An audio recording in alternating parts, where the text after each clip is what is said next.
வணக்கம் அன்பர்களே, வாங்க நாம இன்னைக்கு நவராத்திரியை முன்னிட்டு 9 வகையான நவதானியங்களை வச்சு நாம இன்னைக்கு சுண்டல் செய்கிறது எப்படின்னு பார்க்கலாம். நான் மிக்ஸ்டு சுண்டல் எப்படி செய்கிறதுன்னு பார்க்கலாம்.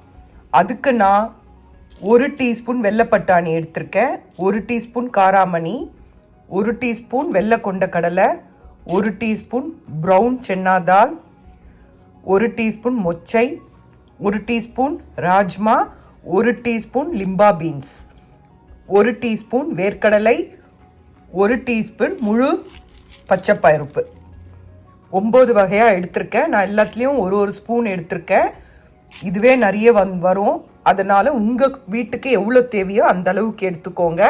நாம் இப்போது இது எல்லாத்தையுமே எப்பவும் போல் நைட்டு ஊற வச்சுட்டு மறுநாள் காலையில் இதில் நாம் சுண்டல் செய்யலாம்.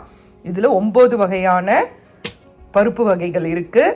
இதில் உங்களுக்கு விருப்பம் இருந்தால் நீங்கள் பச்சை பட்டாணி, கருப்பு காராமணி அந்த மாதிரி நீங்கள் உங்களுக்கு விருப்பம் போல் உங்கள் வீட்டில் என்ன பொருள் இருக்கோ அதை நீங்கள் ஆட் பண்ணிக்கலாம்.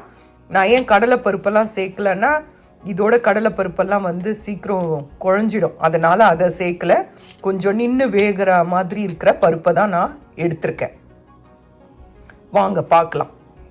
நாம் நவராத்திரியை முன்னிட்டு 9 வகையான பருப்புகளை, கடலைகளை, நவதானியங்களை கலந்து சுண்டல் செய்கிறது எப்படின்னு பார்க்கலாம். அதுக்கு நான் 9 வகையான பருப்பு வகைகளை எடுத்திருக்கேன். அதை நீங்கள் ஒரு ஸ்பூன் எடுத்துக்கோங்க. அது என்ன ஏதுன்றதை நான் அடுத்த இதில் காட்டுறேன். எல்லாத்தையும் முன்னாள் இரவே ஊற போட்டுட்டு அதை நாம் எப்போவுமே சுண்டல் வேக வைக்கிற மாதிரி வேக வச்சு எடுத்துக்கோங்க. வாங்க, உங்களுக்கு நான் எடுத்துருக்கிறத காட்டிலும் உங்களுக்கு வேறு ஏதாவது இதை தவிர வேறு ஏதாவது பருப்பு வீட்டில் இருந்தாலும் நீங்கள் அதை சேர்த்துக்கலாம். இது லிம்பா பீனுன்றது ஒன்றும் இல்லை.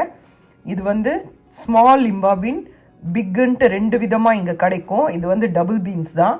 அந்த டபுள் பீன்ஸே இங்கே ட்ரையாக கிடைக்கும். அதில் சின்னது பெருசுன்னு கிடைக்கும். அதுதான் இது, வேறு ஒன்றும் இல்லை. வாங்க பார்க்கலாம். இங்கே பாருங்கள், மிக்ஸ்டு சுண்டலுக்கு நான் எப்பவும் போல் 1 ஸ்பூன் எண்ணெய், கடுகு, உளுத்தம்பருப்பு போட்டு இது நல்லா தாளித்ததும் நாம் நறுக்கி வச்ச இஞ்சி, பச்சை மிளகாய், கருவேப்பிலையை போட்டு நல்லா வதக்கி எடுத்துட்டு நாம் வேக வச்ச சுண்டலை இதில் கொட்டி ஒரு கலரிட்டு தேங்காய் போட்டு இறக்கிடலாம். பாருங்கள், இதுதான் மிக்சடு சுண்டல். எல்லா பருப்பும் எல்லா தானியங்களையும் போட்டு மிக்ஸ் பண்ணி 9 விதமான பருப்புகளை போட்டு மிக்ஸ் பண்ணி நாம் இன்னைக்கு சுண்டல் செய்ய போகிறோம். வாங்க பார்க்கலாம். பாருங்கள், இதை நல்லா ஃப்ரை ஆகட்டும். அதுக்கப்புறம் நாம் வேக வச்ச அந்த சுண்டலை இதில் போட்டுட்டு தேவையான அளவு உப்பு சேர்த்துக்கோங்க. நல்லா கலரி விட்டுக்கோங்க.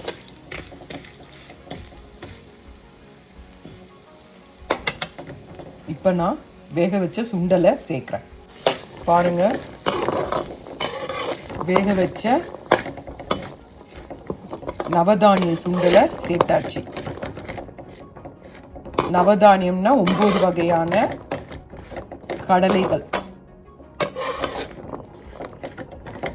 9 வகையான சுண்டல் வகைகள் அதை சேர்த்தாச்சு. இதில் தேவையான அளவு உப்பை சேர்த்துக்கோங்க. இதை நல்லா ஒரு 2-3 கலரிட்ட பிறகு நல்லா கடலை சூடு ஏறினதும் தேங்காவை போட்டு நாம் நிறுத்திடலாம். இது ரொம்ப நல்லதுங்க, இது உடம்புக்கு. டெய்லியுமே நாம் ஒரு வித சுண்டல், ஒவ்வொரு இதுலேயும் நாம் டெய்லி ஒரு சுண்டல் செஞ்சு சாப்பிட்டாக்கா நமக்கு தேவையான அளவு புரோட்டீன் கிடைக்கும். ரொம்ப உடம்புக்கு ரொம்ப நல்லது. அதனால் சுகர் இருக்கிறவங்க எல்லாமே தேங்காய் சேர்த்துக்காமையும் இதை செய்யலாம். இன்னொரு வகை பொடி போட்டும் செய்யலாம். அது நான் உங்களுக்கு இன்னொரு வாட்டி சொல்கிறேன் அது எப்படின்னு சொல்லிட்டு. இது தேங்காய் போட்டு செய்கிற சுண்டல் தான் நான் நவராத்திரிக்கு நான் செய்கிறது. சாதா டைம் உங்களுக்கு எப்படி செய்கிறதுன்னு சொல்லிட்டு மசாலா சுண்டல் அந்த மாதிரிலாம் உங்களுக்கு நான் இன்னொரு வீடியோவில் காட்டுறேன். இதை செஞ்சு பாருங்கள், குழந்தைங்களுக்கு கொடுங்க. டெய்லி லஞ்ச் பாக்ஸில் கூட இதை நீங்கள் ஆஃபீஸ் போகிறவங்க எல்லோருமே கொஞ்சம் கொஞ்சம் கொண்டு போகலாம். செஞ்சு பாருங்கள். பாருங்கள், தேங்காய் போட்டாச்சு. இப்போ நாம் ஒரு கலரிட்டு நாம் கேஸை ஆஃப் பண்ணிடலாம். அவ்வளோதான்.